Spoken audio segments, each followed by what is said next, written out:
हौसले को मत बताओ कि परेशानी बड़ी है, परेशानी को बताओ कि हौसला बुलंद है। हेलो फ्रेंड्स, कैसे हैं आप सब लोग? उम्मीद करती हूँ सब बड़े अच्छे होंगे।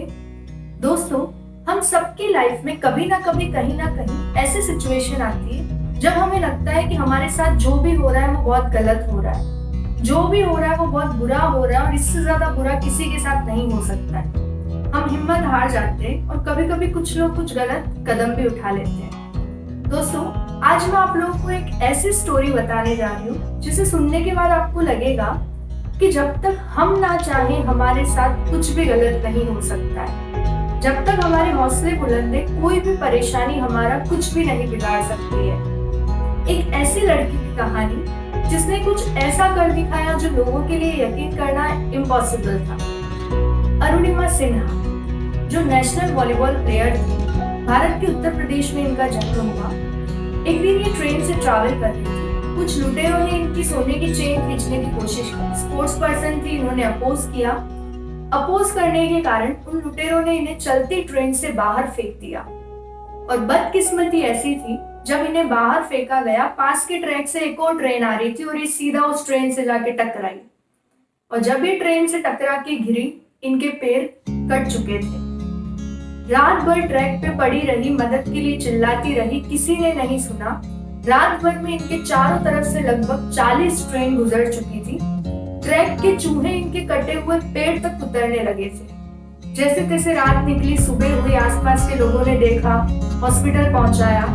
जब उन्हें पता चला स्पोर्ट्स पर्सन है, नेशनल लेवल प्लेयर है, तो एक अच्छा ट्रीटमेंट भी मिलने लगा। अभी तक वो पूरी तरह से सही भी नहीं हुई थी और न्यूज चैनल्स में, न्यूज़पेपर्स में कुछ इस तरह की न्यूज आई जिसने उन्हें हिला के रख दिया। न्यूज में आने लगा कि अरुणिमा सिन्हा ने सुसाइड कर लिया।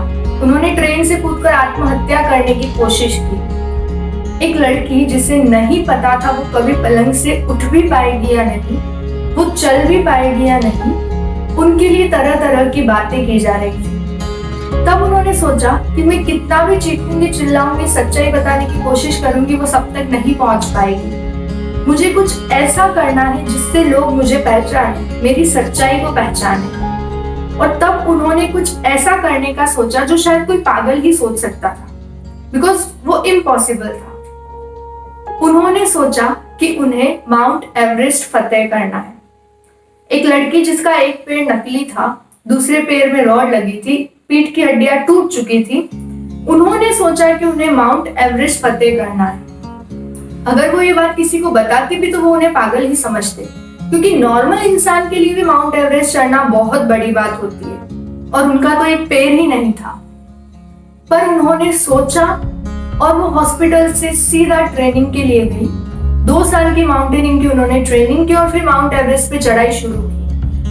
जब उन्होंने चढ़ाई शुरू की, उन्हें नहीं पता था कि वो पहुंचेंगी या नहीं, वहां से जिंदा लौटेंगी भी या नहीं, पर उन्होंने बिना कुछ सोचे सिर्फ अपने एक लक्ष्य को पूरा करने की ठानी, चढ़ाई शुरू की। और 52 दिन बाद जो हुआ वो लोगों के लिए यकीन करना इम्पॉसिबल था।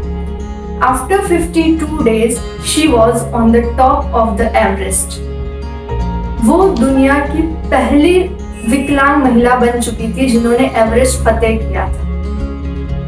एक ऐसी लड़की जिसका एक पैर नकली था, दूसरे पैर में रॉड लगी हुई थी, कमर की हड्डियां टूट चुकी थी, उन्होंने सोचा कि वो एवरेस्ट फतेह करेंगी और सोचा ही नहीं बल्कि उन्होंने वो किया भी। सो फ्रेंड्स, हमारी परेशानियां तो बहुत छोटी हैं और कुछ की तो सिर्फ नौकरी, छोकरी, घर और गाड़ी तक की हैं, जो पूरी करना कोई बड़ी बात नहीं है।